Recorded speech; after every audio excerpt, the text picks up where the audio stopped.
So this is the first part of Wednesday's Khoodeelaar campaign, world exclusive diagnosis of Fleet Street.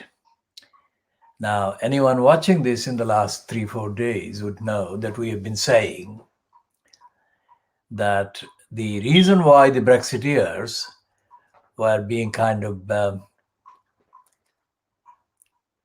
allowed to leave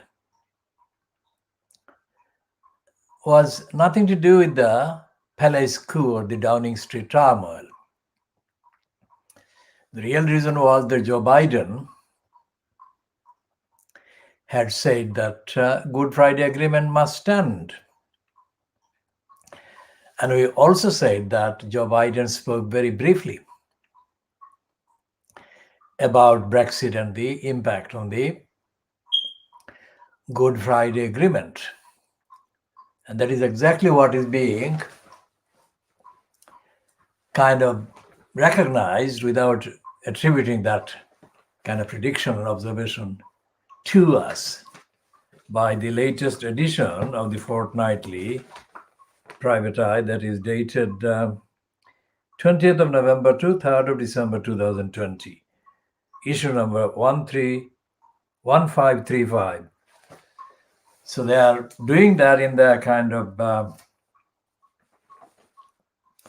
Boris Johnson phone in and a Facebook, and that is the one that they have got all the references in about Kerry Simmons, Allegra Stratton, and Munira Mirza. We said that it was Allegra Stratton that was running the kind of manipulation there in that pack. And that's exactly what has been recognized in the Private Eye kind of piece that is supposedly the satirical kind of thing about Boris Johnson speaking on Facebook Live. Now, the meaning of Fleet Street includes, of course, the local papers, so-called, or the local titles, so-called. The local titles like the formerly alive, now they are dead, this East London Idiotizer, and next door Newham Recorder. So what they're doing in the Newham Recorder, in their piece that is online dated the 5th of November, the Newham Recorder is saying that Newham's statutory deputy mayor and cabinet, quote, lead in the name of housing has been kind of replaced by Roxana Fias. But they don't mention the reason for that replacement as being the fact that Gray has been accused of being involved in anti-Semitic kind of activities by West Ham branch of the Labour Party, where he is a member. The Newham Recorder says that John Gray has been mentioned in the report about the Labour Party anti-Semitism. That they're referring to the report by the Inequality and Human Wrongs kind of commission. They're saying mentioned. They're not saying he has been accused. And they most certainly are not saying that he has been replaced because of his role. Whereas in the Private Eye,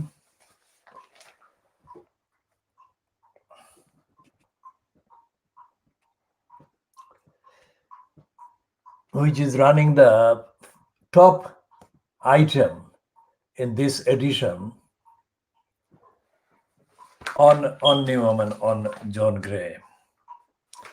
And the headline is Shades of Grey. And they are saying the Labour Party has got itself into a tangle in the London Borough of Newham over surprise anti-Semitism. So what they're saying is that Fiaz has replaced Grey because of anti-Semitism. Whereas in the Newham Recorder, they're saying that Grey has been mentioned in the report about anti-Semitism, but they're not saying that he has been replaced because of that.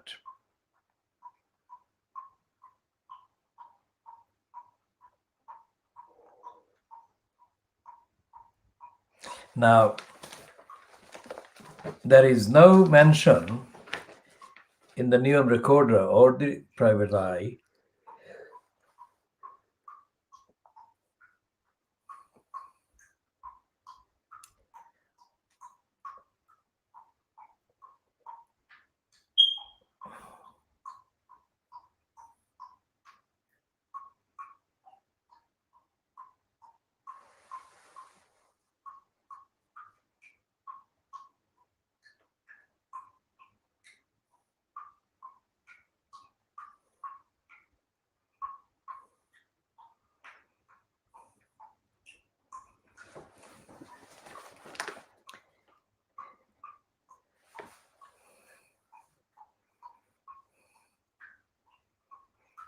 it says that Jewish councillor, the only Jewish councillor on Newham Council,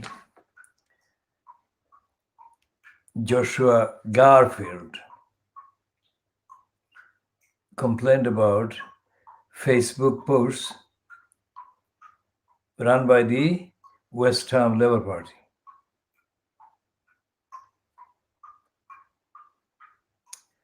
And it says that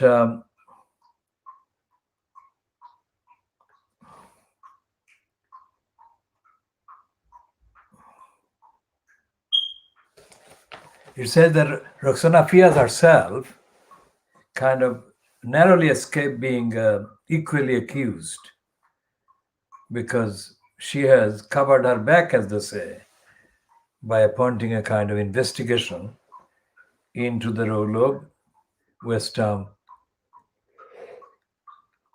Labour Party and about anti-Semitism and the complaint that has been lodged by Joshua Garfield, the only Jewish member of the council. Now, this is on the same day that Fleet Street is reporting or carrying a piece about pieces about Keir Starmer having reinstated Jeremy Corbyn as a member of the Labour Party just over 2 weeks after Corbyn was suspended. Now,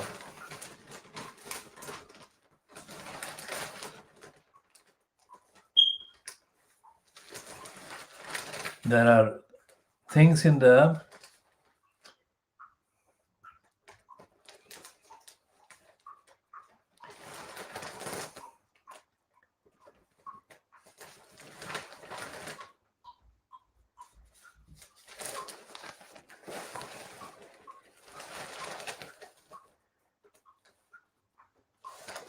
yes, there on page 14, they've got a piece about Corbyn being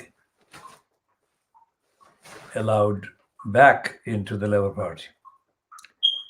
And their headline, the Daily Mail on page 14, is "How could Labour let this man back in?"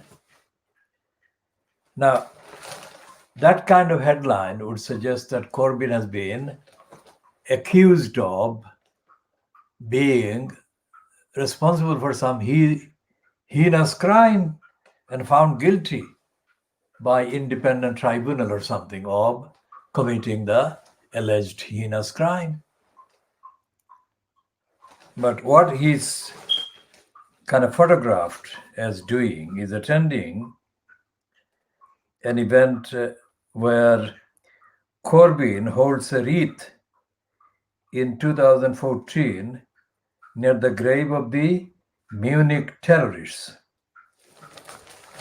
Now, the Munich terrorists are, in other words, alleged terrorists who exploded bombs in Munich, and it has been alleged that they did that against the Jewish people or the kind of Jewish supporters. And here they are saying that the fact that Corbyn attended the wreath laying in memory of those terrorists makes him completely unsuitable to be allowed to become or remain a member of the Labour Party. And the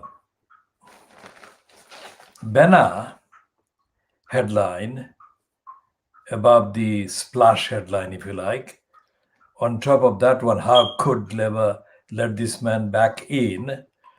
That one reads, fury of Jewish groups after party rulers readmit Corbyn. Now Starmer may deny him the whip, and so on. So this is about the same topic, the anti-Semitism by the Labour Party members or by Labour Party groups and Labour Party branches, which is what the Private Eye is saying.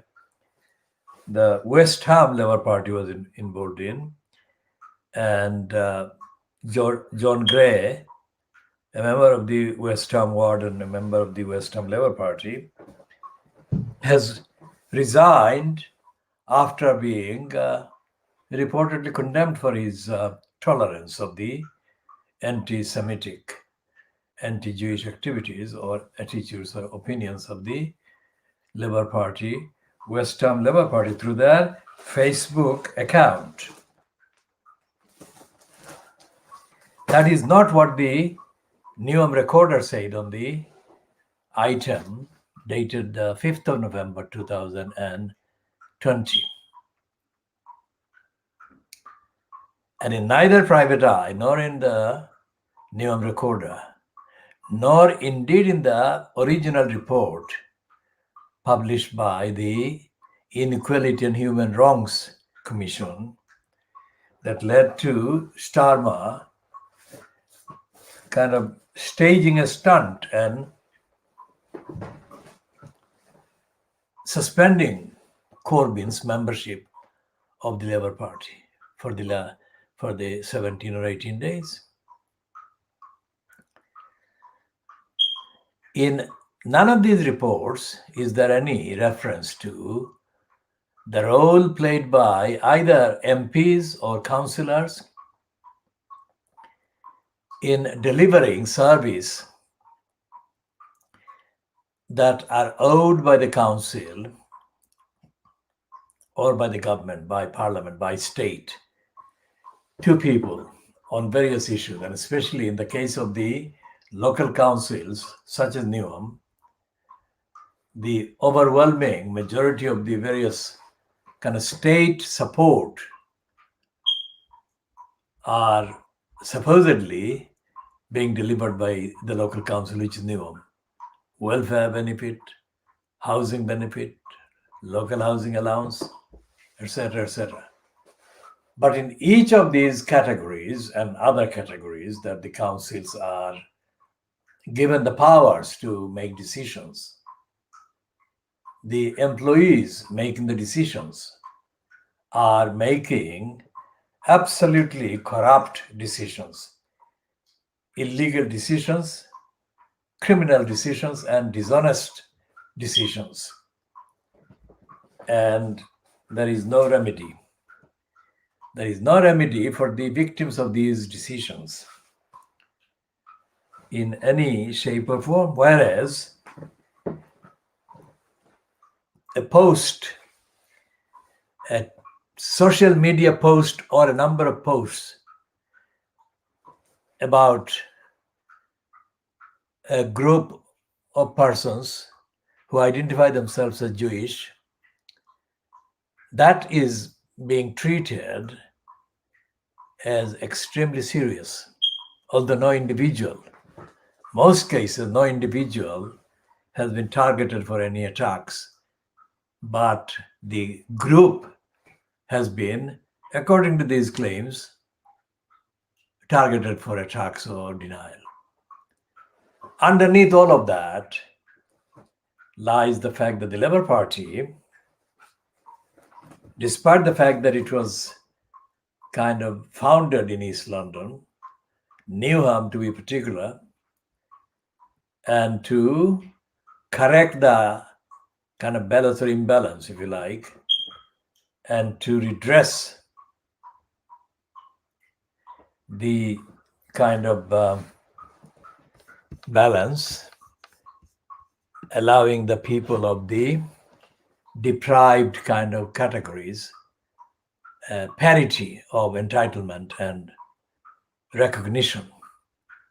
Despite that fact, and despite the fact that on the 12th of March 2018, days before she got formally selected as the candidate as mayor for the Labour Party in Newham, Fiaz said boastfully that Newham was a Labour stronghold, Labour Party stronghold, despite the fact that that kind of relating of Newham as a stronghold for the Labour Party had more to do with the fact that it is historically claimed that the Labour Party is founded from Newham. Or, despite all of that, Newham remains a most corrupt borough, and it has been corrupt even before the system of kind of so-called governance was changed from being cabinet and leader-led council to a mayor-controlled one, which happened in 2002 with the kind of installation of Robin Wales, who was transferred from being the leader of the Newham Council to being the mayor at the expense of Newham. Remember, that was the year when Stephen Timms ceased to be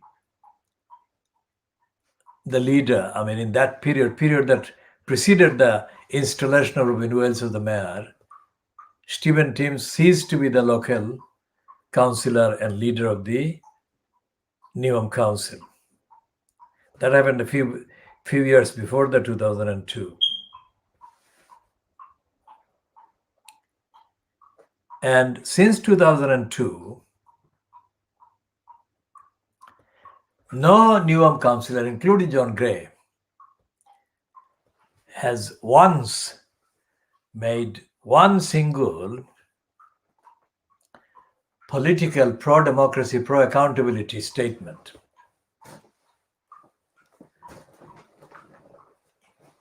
Admitting responsibility for the provision of service to the people of Newham. Not once. And yet on the 5th of November, the item on the website of the Newham Recorder dated the 5th of November, John Gray is being kind of described as having chosen to quit his position as the statutory deputy mayor and the lead councillor for housing at the because he, John Gray, is being credited with the expression of a campaign to get rid of the mayor system. And apparently, Gray is going to concentrate on that campaign from now until the day the referendum kind of is held in May 2021. Now that is not what Private Eye is saying, and that is not what Gray has ever said that he wants to campaign. I mean, he's saying in the piece on Newham Recorder that he has been a councillor for 10 years. And he's also saying that his rejection of the mayor system has practically nothing to do with the last 2 years of mayorship by Rukhsana Fias. John Gray is saying that his statement to the effect that he wants to concentrate on the campaign to get rid of the mayor system has to do with the behavior of Robin Wales, who was mayor for Newham at the expense of Newham for 16 years. So when John Gray actually was mentioned by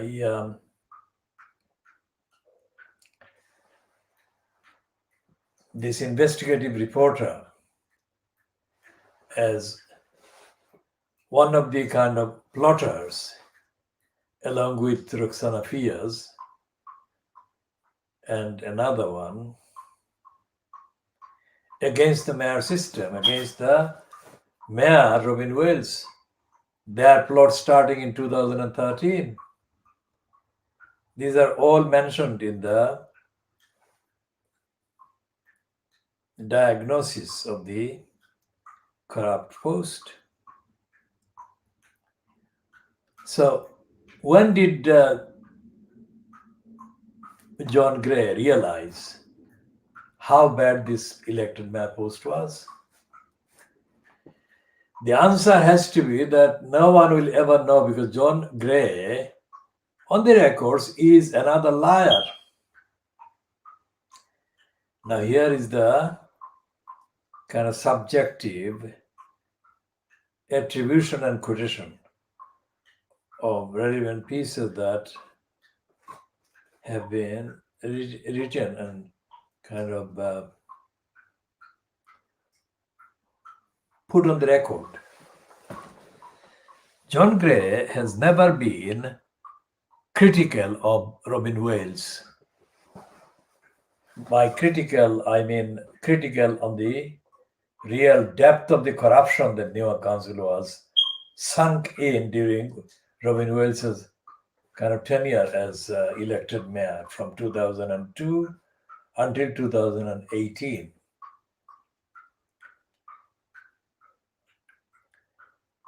Now that is very significant, because Robin Wales, during his tenure,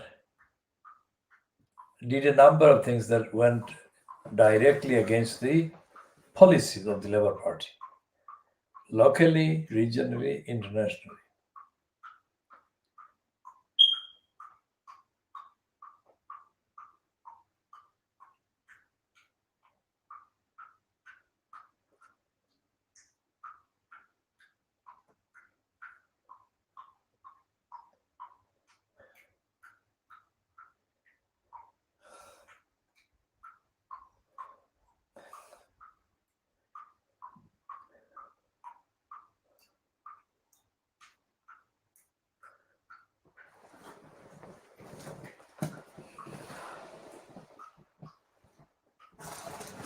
So when the Daily Mail says, how could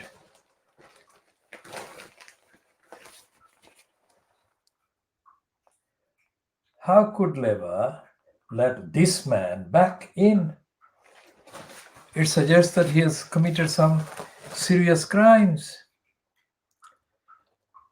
But there is nothing in that piece by the Daily Mail about any crimes that Corbyn has been accused of or prosecuted for or convicted of.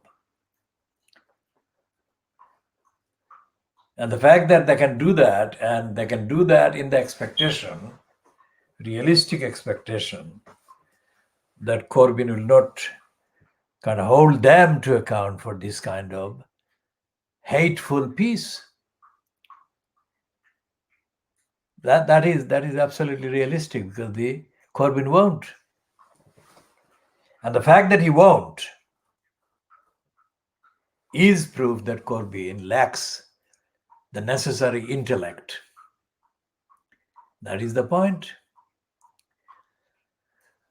Because Corbyn could have actually started the campaign against racism in the Labour Party. And if he had done that, it would obviously automatically, on the evidence, include the element of racism that constitutes what is also called the anti-Jewish behavior and anti-Semitic behavior. Now, our campaign is very careful about using words. That doesn't mean that we are hesitant in using robust, rigorous kind of words and phrases, strictly based on the evidence. But we don't want to use the wrong word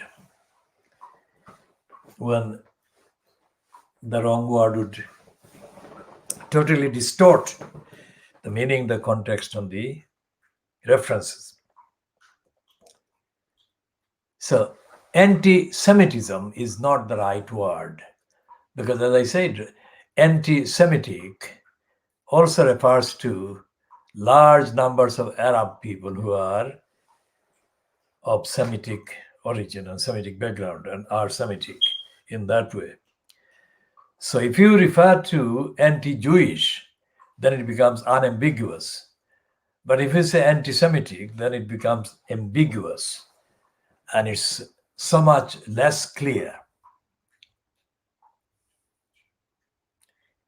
Now, the fact that the private eye only concentrates on Gray's kind of alleged appearance as an anti-Semite or alleged tolerance of anti-Semitic behavior by the West Ham Labour Party, whether it was through the social media, post via Facebook, or by another kind of platform, is not the main significant issue.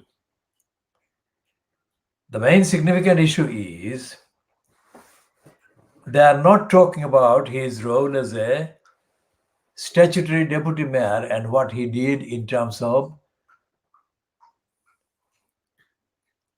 consolidating the corrupt regime of Neom Council. That is what is wrong.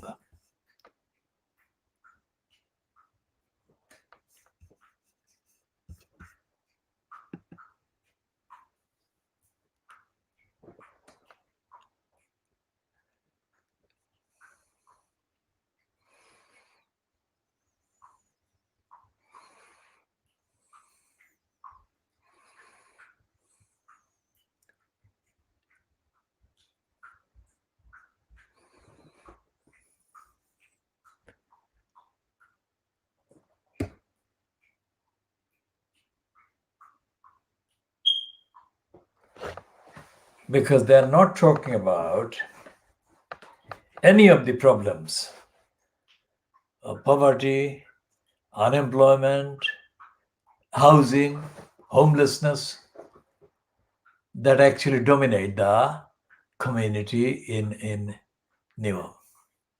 And the, of course, lack of health facilities and the poor environment and the high levels of crime. They're not talking about any of that. Now, how many times and how many angles shall I cover it from? In order to get across the truth that is what is wrong with the mainstream, and the fact that Private Eye runs this column called Street of Shame, which is its name for Fleet Street.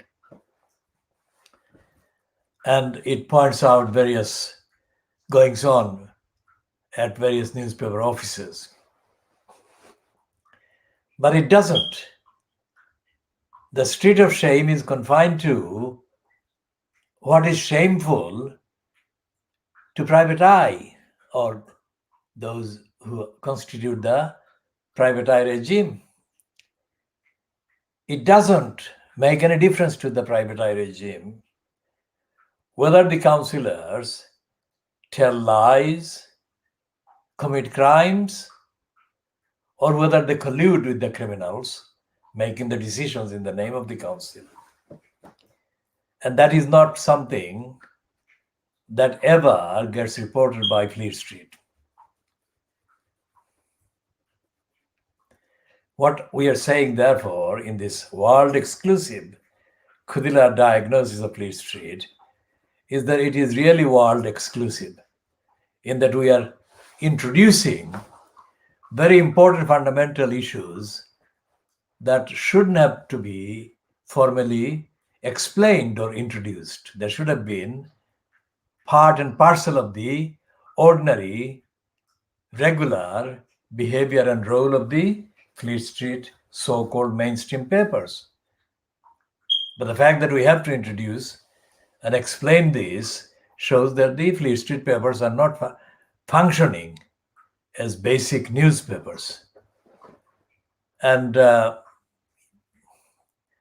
fact that we have been saying right from the beginning about the virus in Britain, COVID-19, since 7th February, which is when it became officially known, or became officially recognized and admitted as being among the people in this country.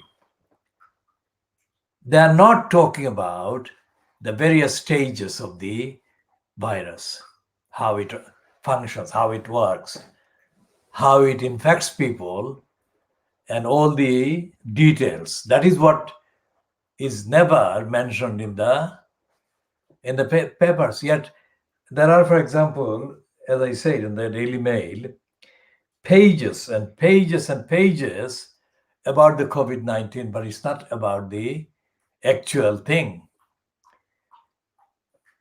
I mean, the reason why the Daily Mail has got pages and pages is because in the last kind of few months, it has become increasingly clear that billions of pounds that have been kind of borrowed by the UK government under the emergency of dealing with the virus, that billions of pounds have been abused,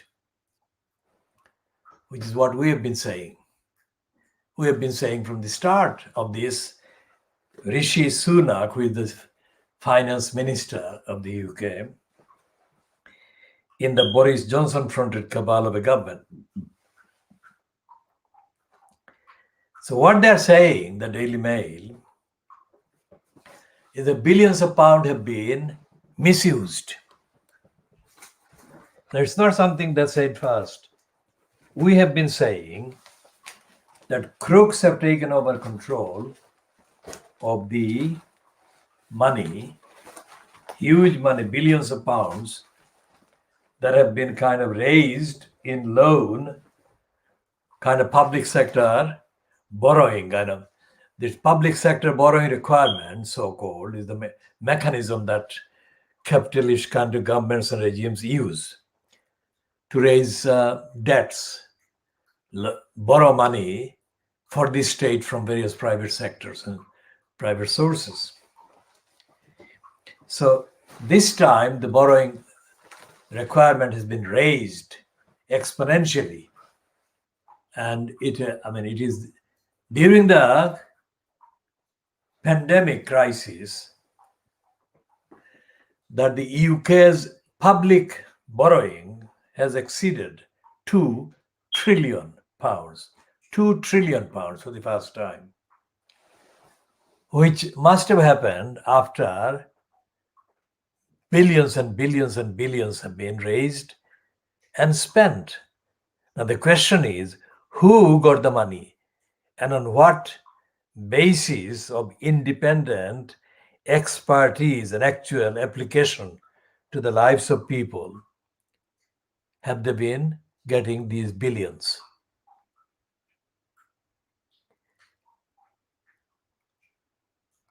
And I think that that is something that needs to be kind of focused on when we talk about the difference that lockdowns have imposed on people's way of working.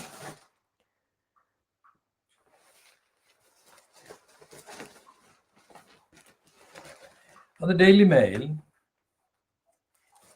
has got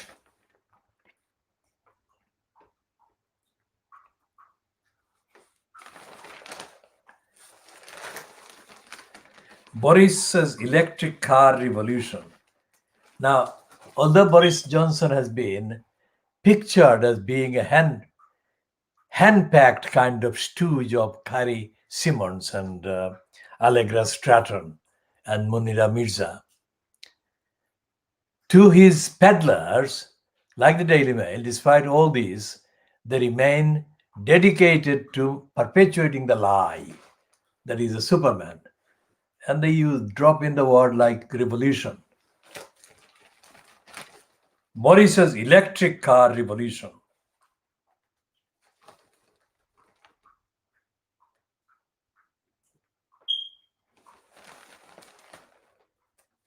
I mean, revolution. And then the revolution is completely exposed as shallow, or the word revolution, on pages 6 and 7, where the Daily Mail is admitting the 18 billion pounds virus fiasco. What they're saying is that 18 billion pounds in that pack has been stolen and been kind of robbed by Johnson's friends and cabals and conservative donors and conservative business person. And it has even got this headline, Chamocracy. Companies with friends win COVID contracts. Now, friends meaning friends who are ministers. So it's open robbery, which is in contrast to the news, even in today's paper on other pages, that Rishi Sunak is plotting to cut the foreign aid budget. Now, the foreign aid budget is not even $1 billion. But they're talking about here 18 billion pounds fiasco in one instance or in one particular kind of narrative. And they've got other billions of pounds being wasted. And this one is Spanish middlemen given 21 million pounds of your cash to set up PPE deal. And there's another one with this woman who's got a smile. They're saying that she's, by that smile, they're saying that the face, they're saying here the smile that says, I bagged 880,000 pounds deal on PPE gravy train. That's what she's saying.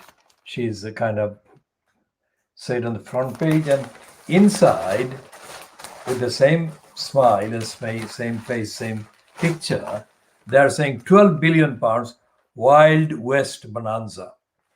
How companies with no experience cashed in on the government's shambolic scramble to provide vital safety equipment to the NHS.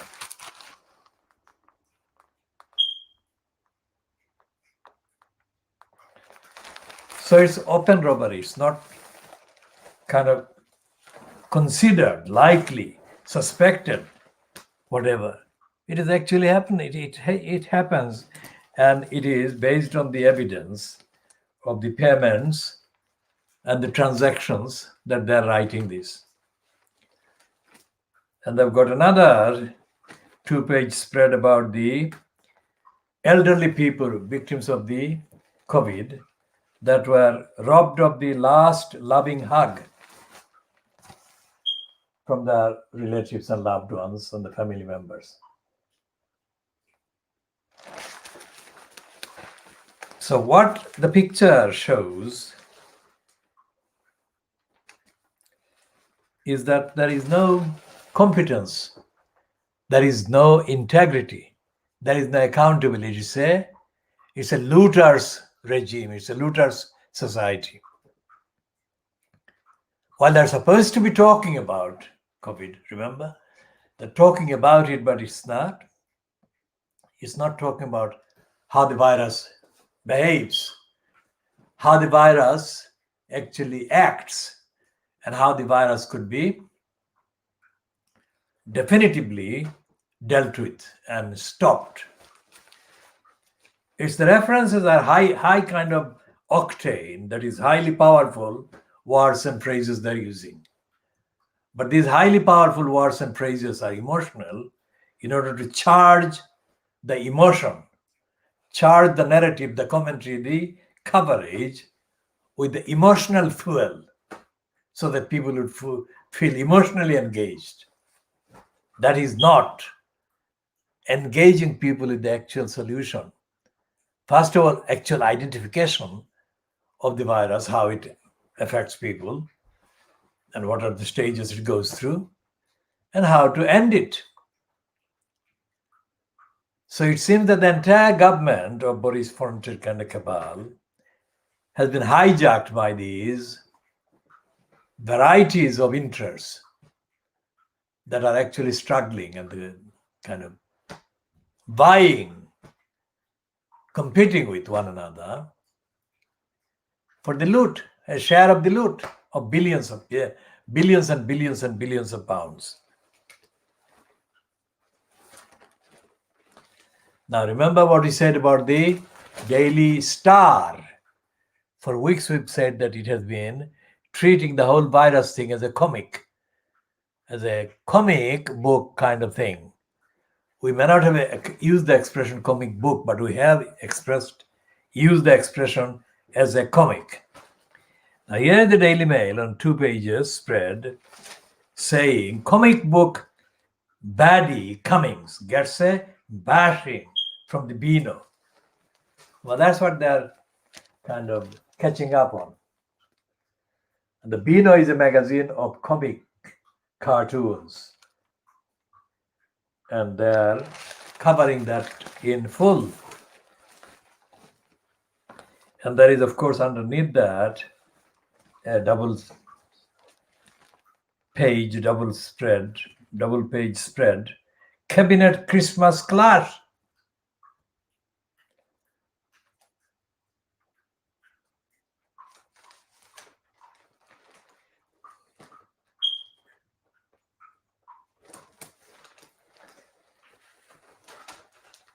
And there is another piece on the Daily Mail, page 27, starting on page 27. And the theme is lockdown sharks. Now, they're admitting, even in the money mail section, the so-called section that is supposedly not party political, but based strictly on the evidence of the behavior of the economy. They're saying that the entire financial system has been hijacked by criminals, sharks. And there is another piece about the BBC on page 16. This one is not about Diana and her brother Charles Spencer, but this one is about the victims of the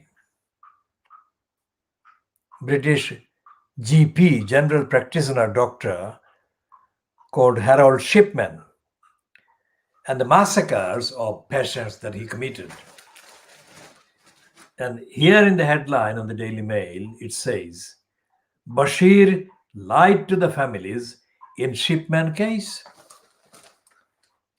And in the Times today, there is a separate piece, of course, about the fact that the BBC bosses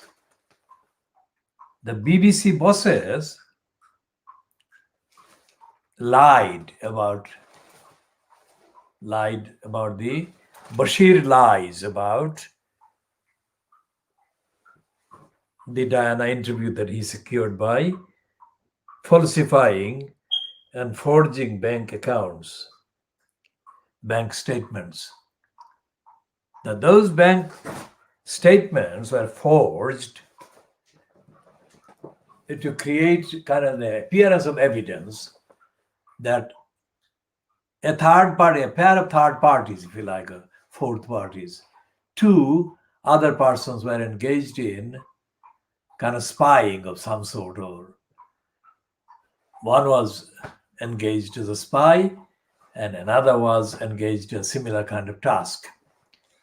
In other words, to create the impression that whatever kind of tale Martin Bashir was in fact confecting about many other people in the royal family doing wrong things against her. And that was the line, because Martin Bashir wanted to impress Diana that her best interest what was motivating him, and that he had gone to the trouble of collecting all this evidence of wrongdoings and spying and bad-mouthing Diana by the many people in the royal family. Now, when this was allegedly investigated, immediately after the kind of airing of the interview, at the request of Diana's brother Charles Spencer, the BBC kind of executives and leaders of the BBC bureaucracy lied and covered up the lies of Martin Bashir and others who colluded with him in the serial lying before they successfully kind of convinced Diana of all these allegations. And then she agreed to be interviewed by Martin Bashir, and the interview was broadcast on the BBC's kind of so-called flagship investigative report kind of platform called Panorama. And the Times report today is saying that when that allegation by Charles Spencer was referred to the BBC, they actually told a pack of lies in denying the allegations against Bashir and in covering up for Bashir. Hope this is clear. This is exactly what we have been saying in this world exclusive Khoodeelaar diagnosis of Fleet Street and the British media, is that the BBC is a lying outfit. It's unaccountable and it's corrupt, and it has been allowed to behave as an outfit that is impune. It has got no accountability. And that is why this item about the Herald shipman victims gains extra urgency about the need to make the BBC executives subject to actual audit and accountability on a daily basis, and a lot of other things that the BBC should be made to kind of deliver.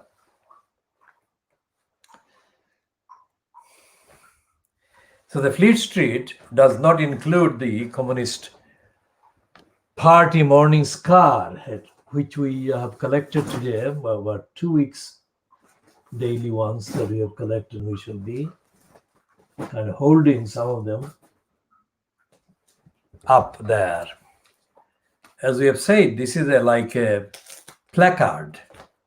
The Morning Star headlines are mainly like placards.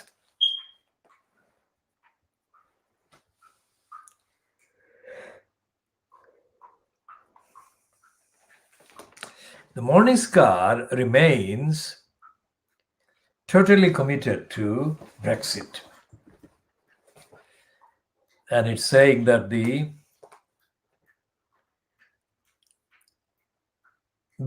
Labour Party leadership failed to convince the Leave communities, meaning those who voted for the Conservatives on the 12th of December 2019, allegedly because the Labour Party was not convincing enough as a Brexiteering party. Now, that's the biggest kind of piece of evidence of how lost the Labour Party has been, with Jeremy Corbyn at the front, and how totally criminal and dishonest the Communist Party of Britain is. It is still talking about Brexit as if it is not yet tested and kind of proven to be a disaster. It is talking after the official kind of announcement by the US President-elect Joe Biden that any tampering with the Good Friday Agreement would constitute a departure from the basic principles on which any relationship between UK and USA on governmental terms, that is on governmental levels, could be established. They're saying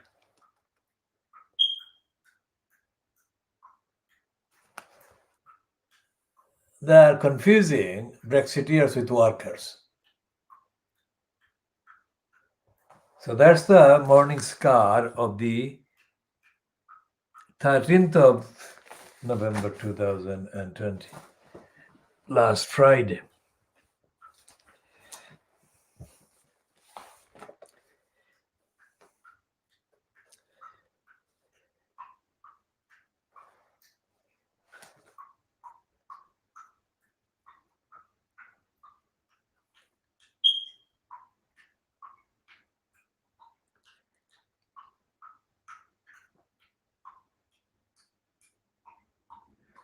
And they're saying that the University of Manchester,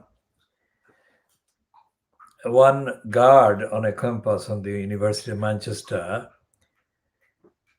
pinned a black student of Somalian origin to the wall. Now that boy could have been killed. He could have suffocated. So that's the morning scar.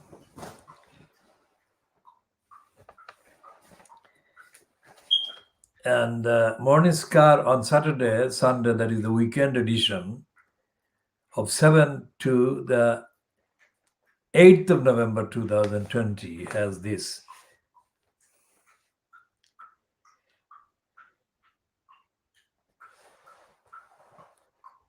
The trade unionists were spied on by the Metropolitan Police, and the trade unionists demanding answers from the Metropolitan Police in the Sky Cops inquiry. Remember, the Sky Cops is the inquiry going on about the number of London Metropolitan Police spies who infiltrated several campaign groups to the point that they actually had sex with the women campaigners who they exploited, and they told lies to about their own status. They never said that they were spies.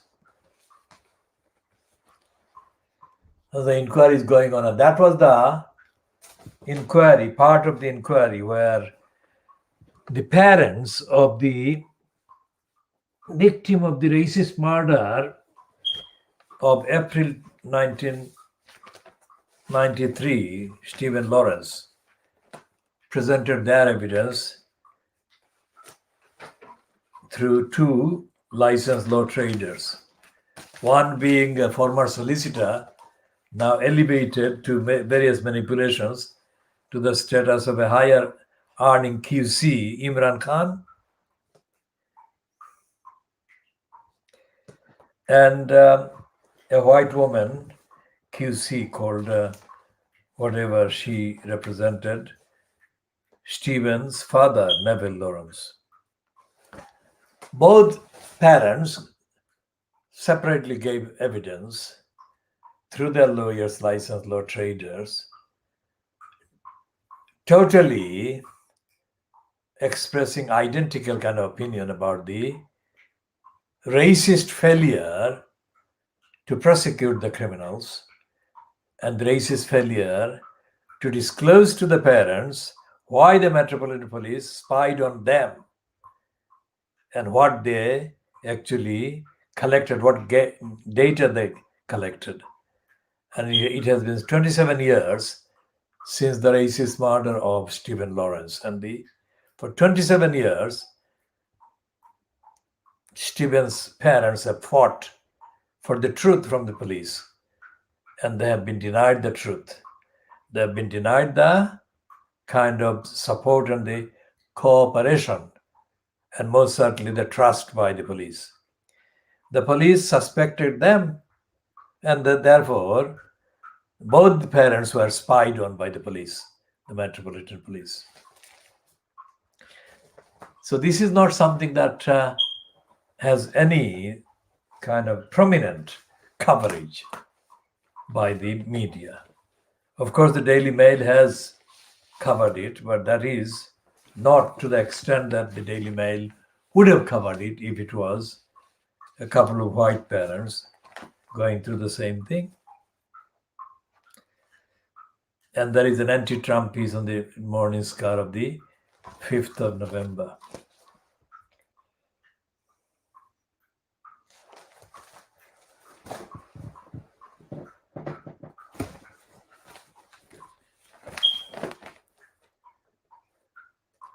And one of the victims of the spying police said that spy cop left my life shattered. Inquiry told deceived women were made to feel worthless after being used as mere objects to prop up lies of fake activists. The police were liars, and in effect they committed sexual crimes against these women.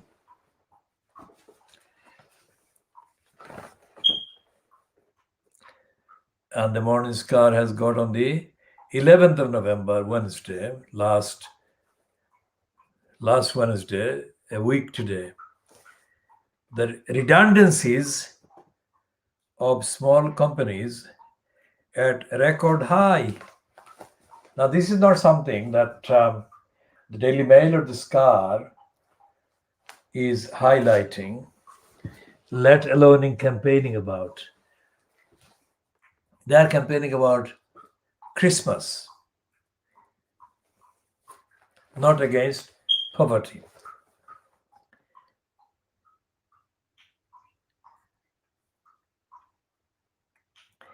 And there is another piece on the front page of the Morning Star of the 12th of November, Thursday,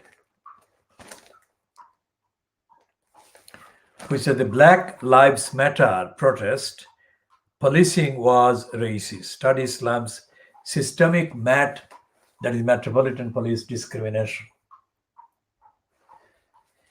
And if evidence is kind of followed objectively, then that would be the headline all the time.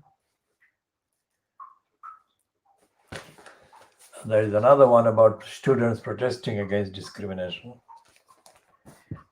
And there is another one dated the 9th of November, Monday, last Monday. Not this last Monday, but the Monday before. The Morning Star is saying, anti-fascists saying, we will crush Trump's toxic legacy. Well, that's a kind of general kind of line coming from the USA.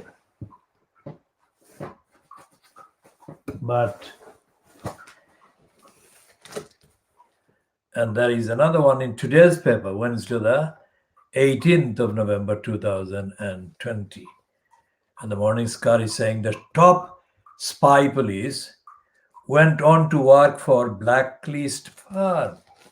Not only were they spying on the women and exploiting them and abusing them, but they actually went on to work for a criminal organization that had blacklisted trade unionists and others.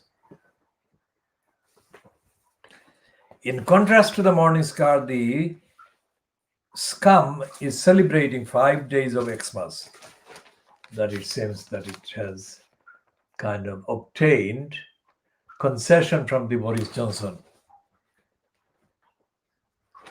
And they have now united the images of Boris Johnson and Marcus Rashford, the 23-year-old footballer.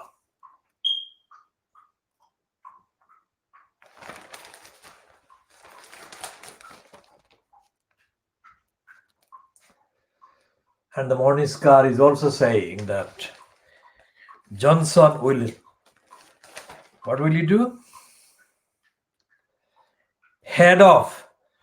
Bid to head off festive mutiny with 5-day Xmas.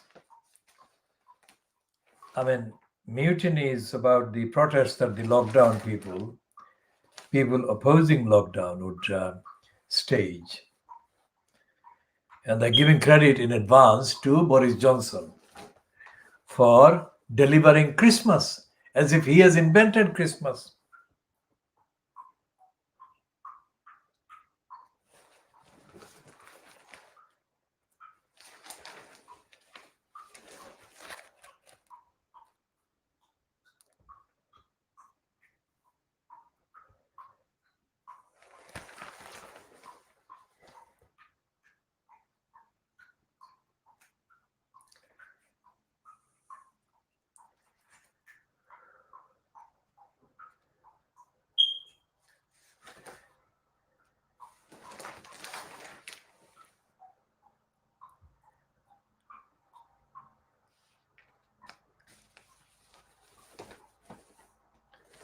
And they're saying in the Sun, in the Jane Moore column, that a divorced Diana could have still reigned supreme. But that was destroyed by Martin Bashir.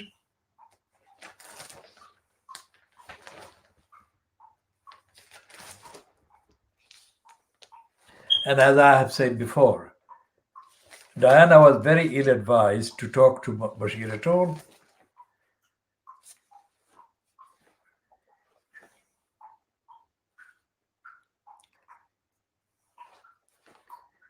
And they're talking up Boris Johnson in the so-called editorial on the Sun.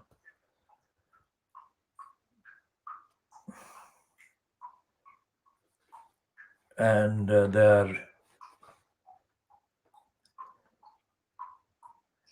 they're saying that Tony Blair should never have given the devolution option to the Scots.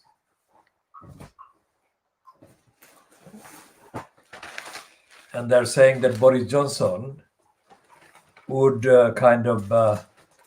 correct the mistake that Tony Blair made in giving too much power an option to the Scots.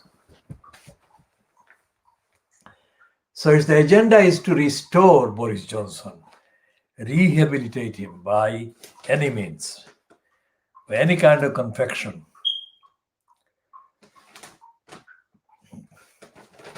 All right, here is the Times on page 2. That says BBC bosses conspired and lied over Diana interview. The Diana interview meaning the BBC interview with Diana that was done by Martin Bashir and was broadcast on the BBC's flagship program, Panorama. Now it has been reported, the Panorama, I mean, that particular interview scooped the whole world. That is what they're saying. And the kind of numbers of international organizations in many other countries that paid huge sums of money to the BBC for the right to broadcast that same interview. was uniquely huge simply because it was Diana's interview. Now, there is an unbelievable story in the Times. Let's see what it says on page 11 of the Times, Wednesday, the 18th of November 2020, and it says, and it's coming from the spy police inquiry. An undercover policeman encouraged trade unionists to firebomb a charity shop in an attempt to get them sent to prison. A public inquiry has been told. Can you believe that? That is, of course, in the Daily Star, but or the Daily Star, but it doesn't.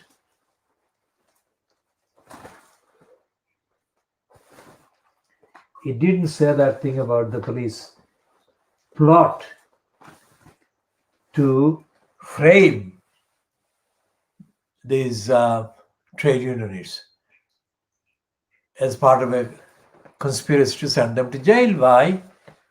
Painting them as criminals and bombers. Using pseudonym Carlo Neri, the undercover Metropolitan Police spy had infiltrated union activists and told them the shop was run by a fascist. A witness told the undercover policing inquiry yesterday. David Smith, secretary of the Blacklist Support Group, said the officer, who was active between 2000 and 2006, had set out to entrap activists. Trade unions were infiltrated and their members blacklisted. The inquiry chaired by Sir John Meeting was set up in 2015 to examine undercover policing tactics over a period of 40 years, focusing on two units. Appearing via the video link on Tuesday, Mr. Smith said, on more than one occasion, Carlo Neri encouraged 3 union members to firebomb a charity shop. He claimed that the charity shop was run by an Italian fascist by the name of Roberto Fiori.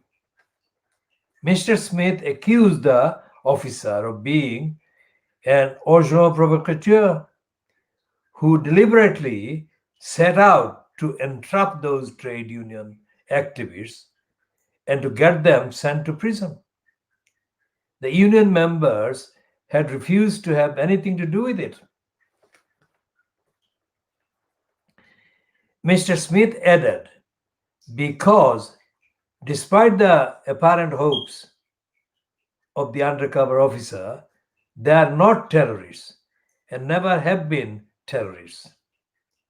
Mark Jenna, another officer sent to spy on union activists, had breached international law through his activities with the Union of Construction, Allied Trade Union, Trades and Technicians, Mr. Smith said, adding that Mr. Jenna had used the alias Mark Cassidy.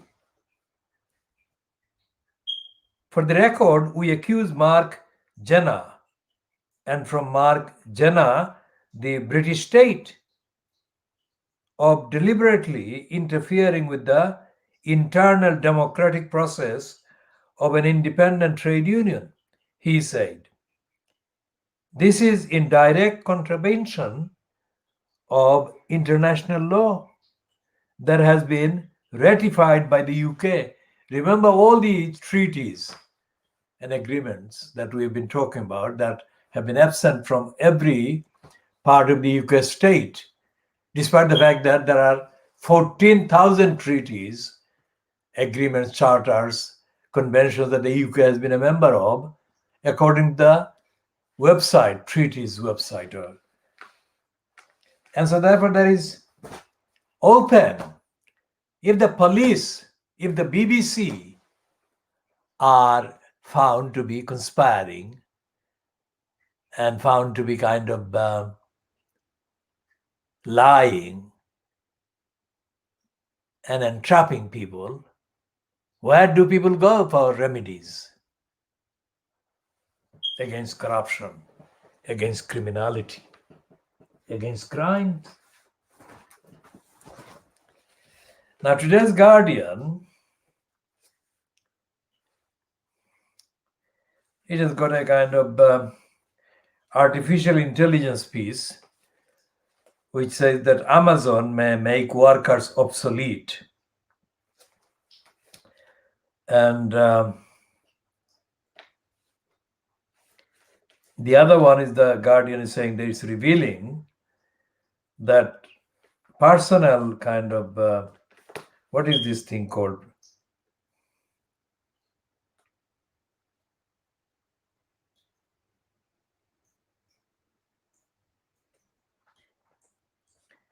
The business of PPEs supplies kind of was fast-tracked based on political ties.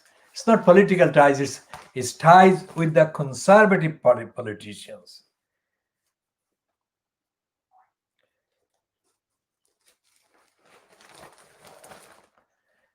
And there is also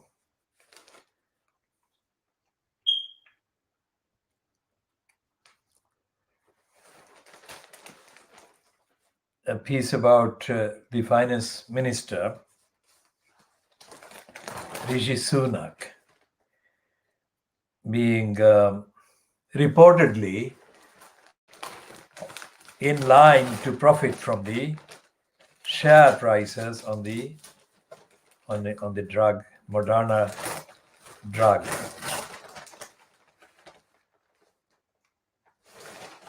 And there is this detailed kind of piece by mainly a former reporter on the Jewish Chronicle, who is now the deputy political editor at The Guardian, about the various deep impact for humanity, against humanity, caused by the readmission of the Jeremy Corbyn into the Labour Party.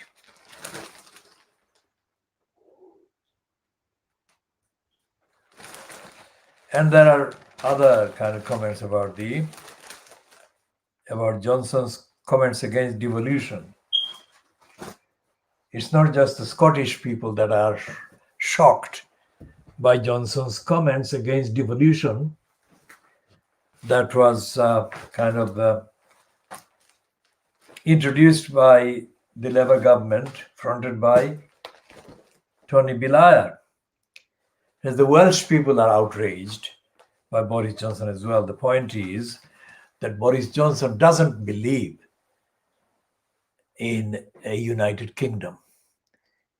He regularly insults the Irish, the Scots, and the Welsh. And there is no comeback on any of that from Keir Starmer.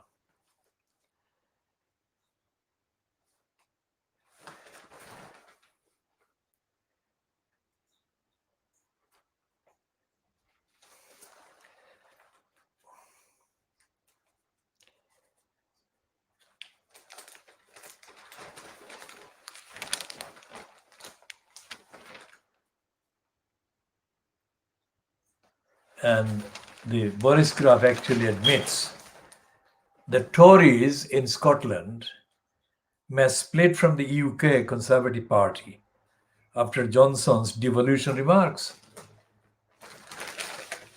I mean, that's the least they could do.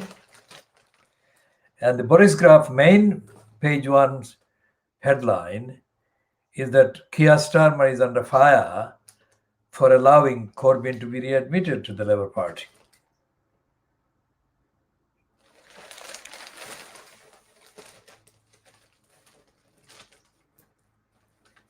And the Boris Graf also says optimistically and typically, uncharacteristically, because all this time they have been overhyping the likelihood of hostility between the UK and Brussels over Brexit. And no deal has been the main kind of headline explosion that they have been kind of pointing at the EU. But now it says Brexit trade deal could be just days away. It's like a normal thing. It's no longer the hate-filled kind of rhetoric about Brexit against the EU. And as I said, this is the trend, this is the narrative that they've been creating in order to soothe the regime that will be fronted by Joe Biden, a supporter of Good Friday Agreement and a man with direct Irish ancestry. And in the birthplace of his kind of original ancestors, there have been all kinds of celebrations since Joe Biden reportedly beat Donald Trump.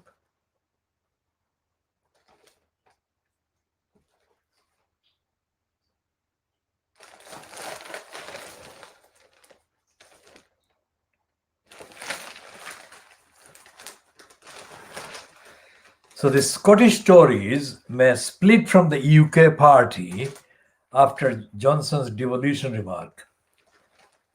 I mean, if they don't split or do something similar, there won't be any Conservatives or cons in Scotland, because Johnson is defiant against the Union.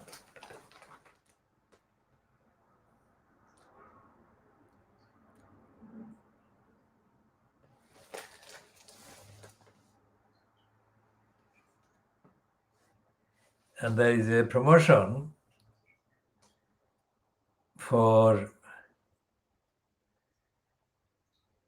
Gillian Anderson, the actress that is playing Margaret Thatcher. And they're doing a pun there in the headline. They're saying she's not for turning down hard roles. That's like the lady is not for turning. That's the thing that they're doing the pun on.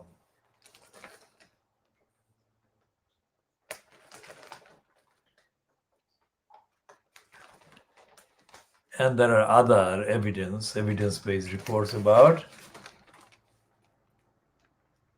the kind of failures, incompetence of test and trace operators.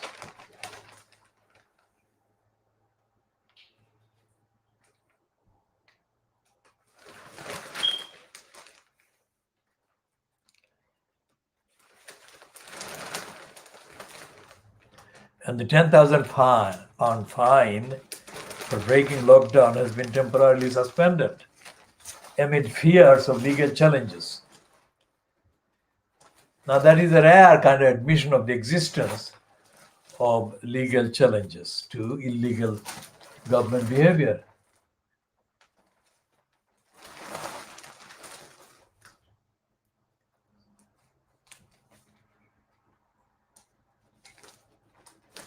And there is a typically daily Boris Graf hateful, illegal headline piece: ninefold rise in asylum seekers put up in hotels.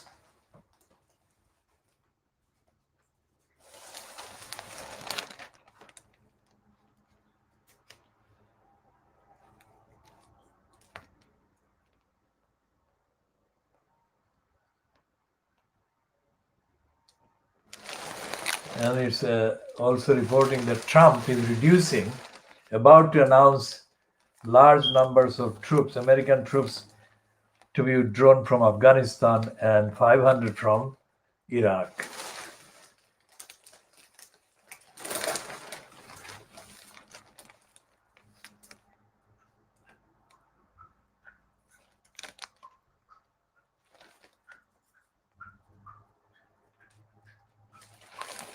And the main editorial in the Boris Graph is that Jeremy Corbyn should have been permanently banned from membership of the Labour Party.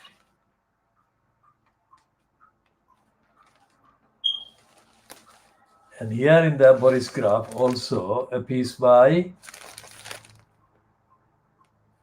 Philip Johnson or Philip Johnstone, whether it's pronounced Johnson or Johnston is to be checked, but it says the United Kingdom is doomed if Boris Johnson fails to secure a Brexit trade agreement. Well, as we have been saying, Brexit is now a completely different thing after